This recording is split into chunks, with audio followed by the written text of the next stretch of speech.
So I don't know if this is going to be on the main channel or on Theater's Graveyard. If you're watching this, the VOD now, you're probably figuring this out. We are. So let me back up a little. I was working on a play called Dust Bunnies, which is a play that I've been working on since like probably it's been in my head all my life since high school. Long story short, grew up in a haunted house. Check the links on my channel, on my main channel, and you can like it's documented on my other YouTube channel, on my main YouTube channel. So, assuming this goes on Theater's Graveyard, I'll link it somewhere in the doobly doo if this is going on YouTube. And you know, growing up in a haunted house, it's a traumatic experience. There's a lot more to trauma that caused the trauma than just the haunted house. But there was trauma involved in the living in the haunted house part. So what had happened was I woke up one night and I saw a guy standing in the corner of my room. And it wasn't very clear. And a lot of this was partially in my head. So it's hard to like defend to like pure skeptics of like whether or not this was real, because there's there's a part of my brain that always wants to rationalize that it wasn't. But I know that I know what I saw. I know what I dreamed, or what I know I know the vision that hit me. So chalk it up to imagination, chalk it up to a dream, chalk it up to actually saw this thing. But I saw a guy standing in the corner of my room, and he put a gun to his head and pulled the trigger, and he shot himself, and he fell to the ground. Then he got back up, and then he fell to the ground, and then he got back up and he fell to the ground.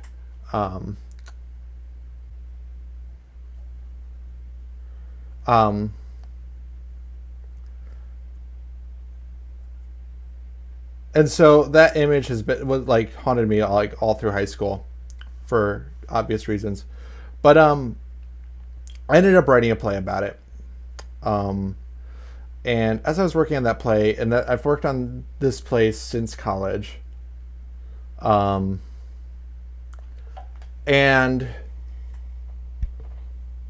I've worked on this play since college. Beginning of college, and it was in my head in high school when this first happened to write a play about it, because that's when I was starting to play with playwriting as a format. As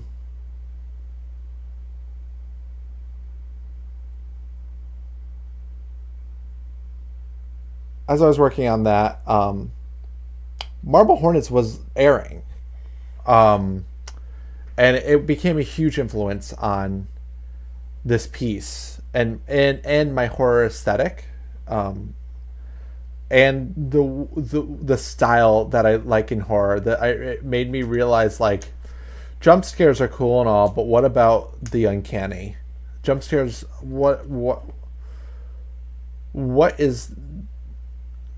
if you made someone afraid of just walking through the woods? And the woods are quote scary, but you don't. Oop. Screen decided to restart itself. That's not what I want to do.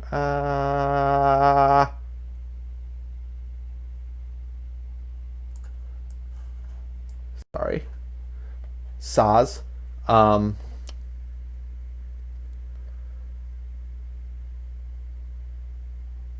How do you make walking like so? When it comes to horror, I hate overt scary. Like Pennywise in the most recent is an example of what I don't like. What I do like is subtlety. What I do like is the uncanny. What I do like is surrealism. What I do like is fucking with expectations of what is and what is not scary. Marble Hornets is very good at that. Marble Hornets just takes what is seemingly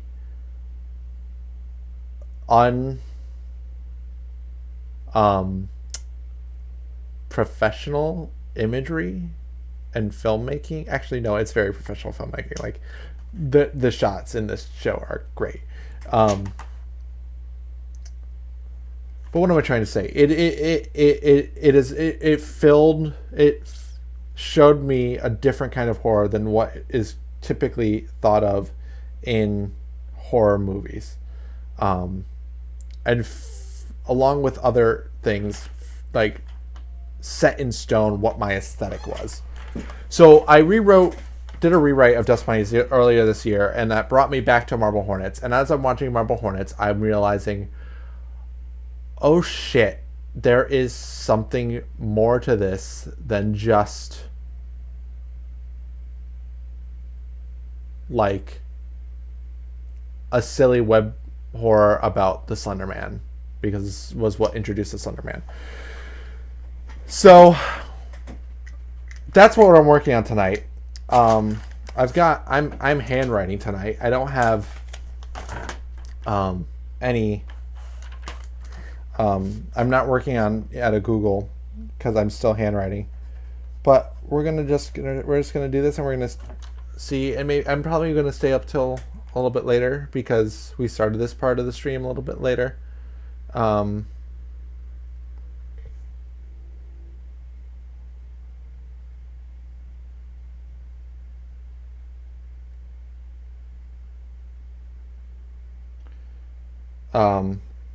So we'll see. So what I'm doing right now is an analysis, just literally plot beat by beat breakdown of of season 1. Think a little bit like Dead Meat kill count-esque summarization with a little bit of H Bomber Guy, or Super Eye Patch Wolf's why this is really good actually type of speech. They're both really good at talking about things they like, why they like it, while also breaking down some of the I want to dive into. So the themes I want to dive into with season 1 in particular, but overall, is what does it mean to be an artist? Because the film, it's about a student film. It's about a student filmmaker who is broken down by the process of making a film to the point where they don't want to, they give up on their art entirely. And it's this idea that in order to be an artist, you have to struggle, which I completely, I know that to be not true, but it is something that our institutions really, it's something that our institutions really reinforce, is this theory, this myth that you have to be an artist, you have to struggle to be a good artist, and it's something that my university did. Spoiler alert for me, I had a terrible time at university. I just posted on Facebook this week about I still have trauma from my experiences at University of the Arts, and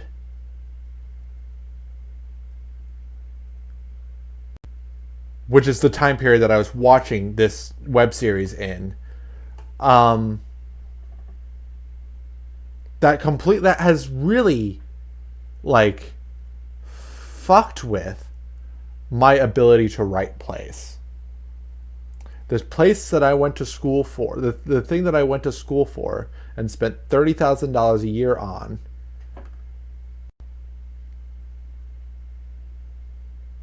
I was told in my exit interview that I was in the wrong art form. I was told in my exit interview by the playwriting teacher that I did not understand the basics of playwriting. And that was made to be a failure on my part.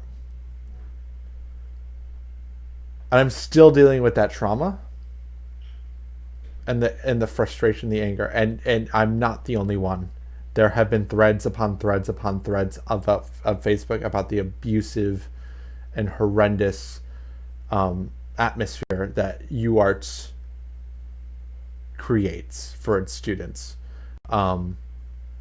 And there's the whole, like, the teachers are the adjunct professors are trying to unionize. The school refuses to acknowledge it. So there's a lot of problems with UArts in general. And I was at UArts. I was dealing with that trauma when I was watching Marble Hornets the first time. And so watching it again as an adult, having worked through a little bit of that trauma, I'm seeing the trauma play out. Only this time it's being manifested as a giant eldritch entity in a suit. And that really struck a chord with me.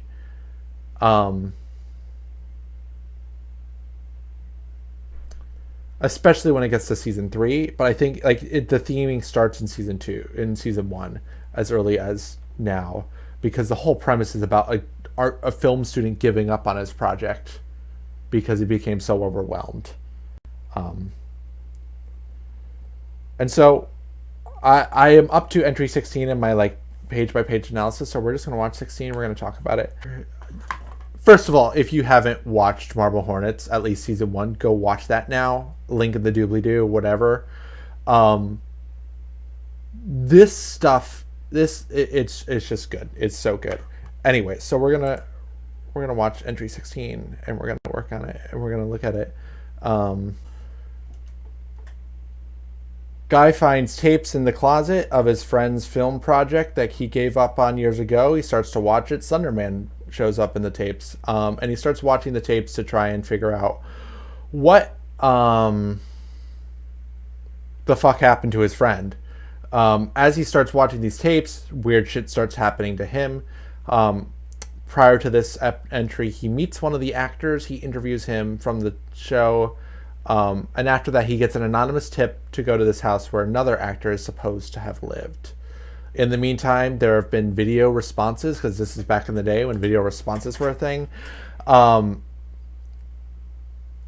Just weird, surreal, experimental film, just puzzle pieces. And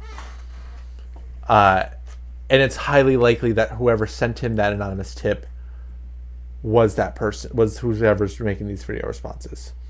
So he makes the decision to show up at this house in the middle of the night, looking for some actor from a film from 4 years ago. And this is what happens.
So he shows up at a house in the middle of the night. He's coughing, which we learn earlier is a sign. We start to pick up on the idea that coughing is a sign of the Slender Man being near. He shows up at the house in the middle of the night. No one answers. So, first of all, what are you doing here in the middle of the night? Second of all, Yeah, let's go back to the back door. That's not gonna get you. That's gonna end very well.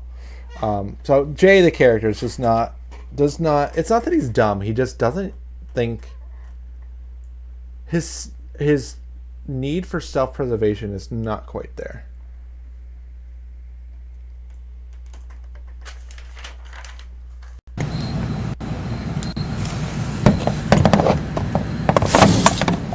He's self-destructive behavior.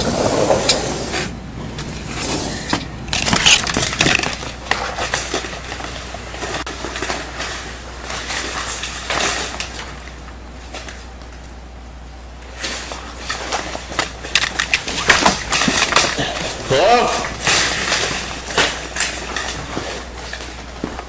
Alex? Brian? Why? He just assumes Alex or Brian, who Alex is the guy, the filmmaking student. Brian is one of the actors, not the actor he interviewed, but another one. He just assumes it's going to be there.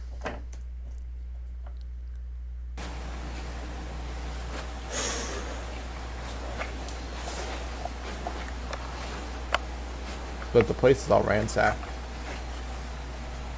This is an empty house.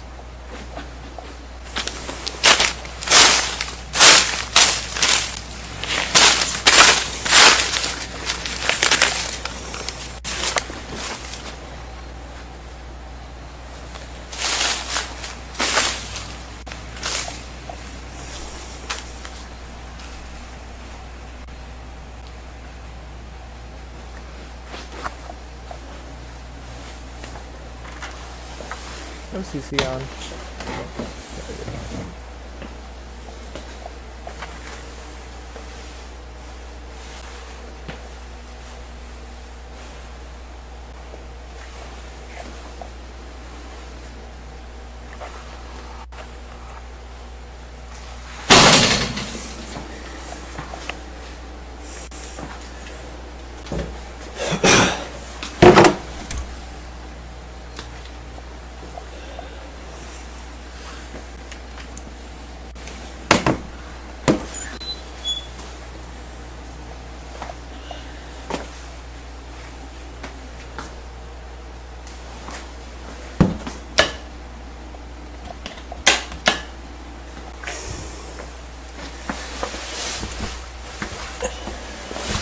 Yeah, let's just climb into this random closet.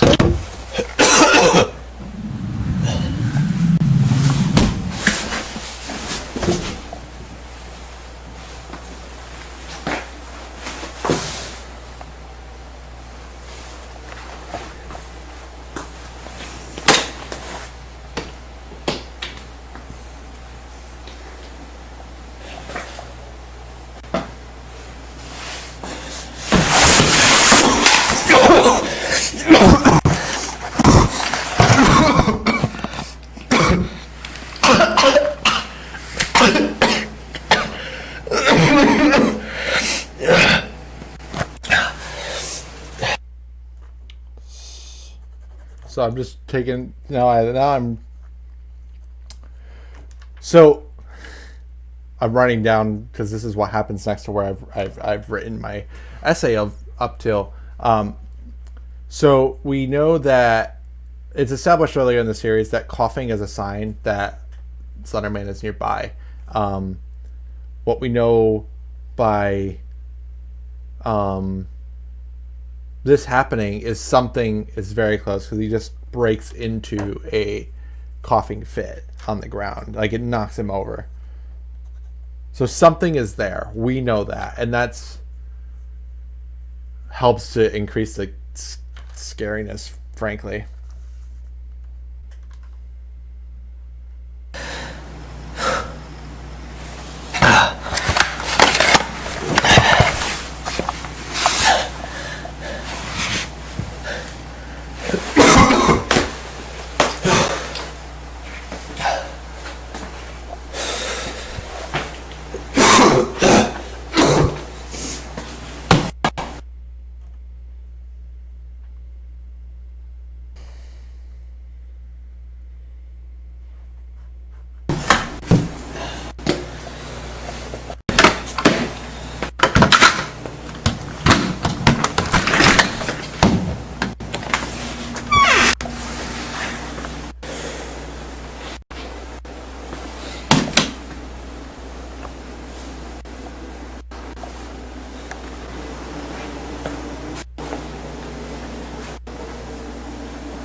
Seeing full blood.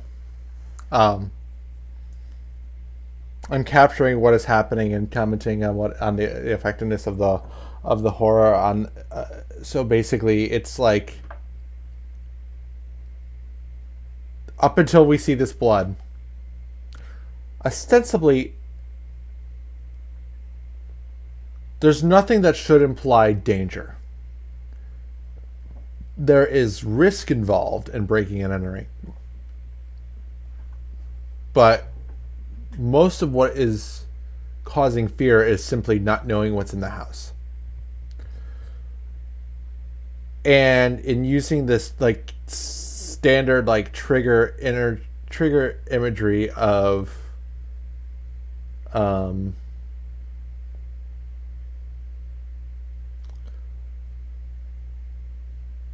like, you know, being in a house empty, being in an empty house in dark, having it be abandoned, just noises. You know how when you're sneaking around at night, any noise sounds like it's the loudest thing in the world, and it's gonna wake everybody up. So you hear that, and then there's the elements of, and yet.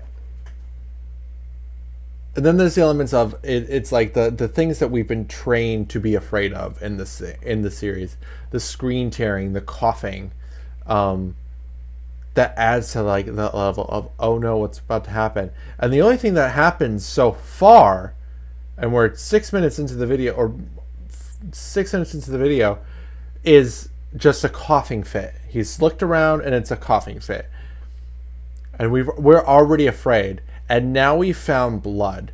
Now we found our first level of danger, but we were already afraid to begin with, and this has only increased that. That's what I'm writing about.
So he does hear the noises.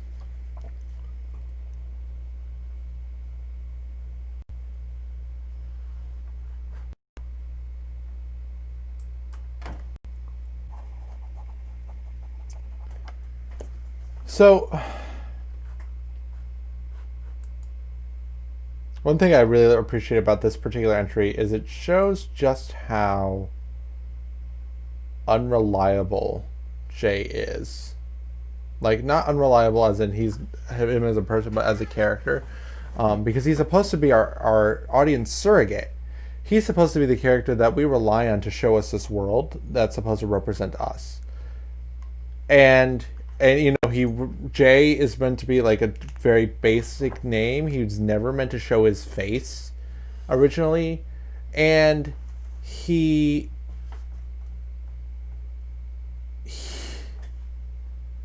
just does these things with seeming no concern for his own well-being. He breaks into a house. He breaks into a coughing fit while in the house, and he keeps going. He makes his way upstairs, finds a sink full of blood, and his first instinct is to touch the blood.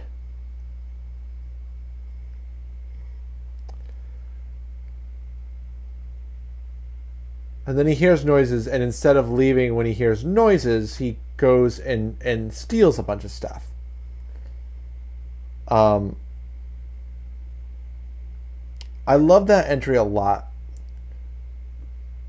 But my appreciation for that entry, like, it's a bookend, right? This is the first book of a bookend, and we're gonna get to another bookend, probably not tonight. I think that's probably all I have in it for me. We've been recording this for about 40 minutes.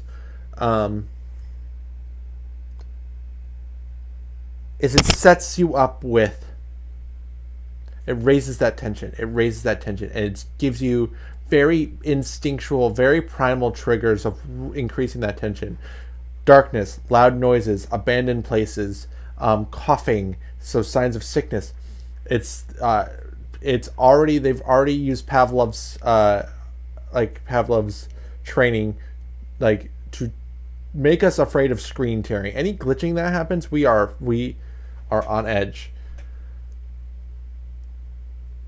And then we get to the scariest, what I think is the climax of the episode, which is the blood, the sink full of blood,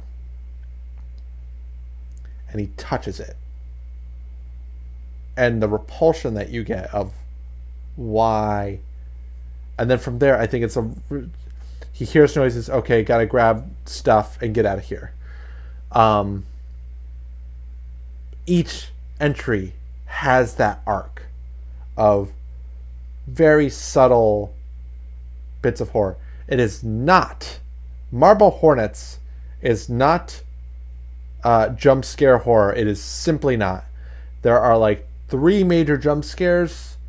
The scares that do come don't jump out at you. They show their face, and then they show up, and then they scare you.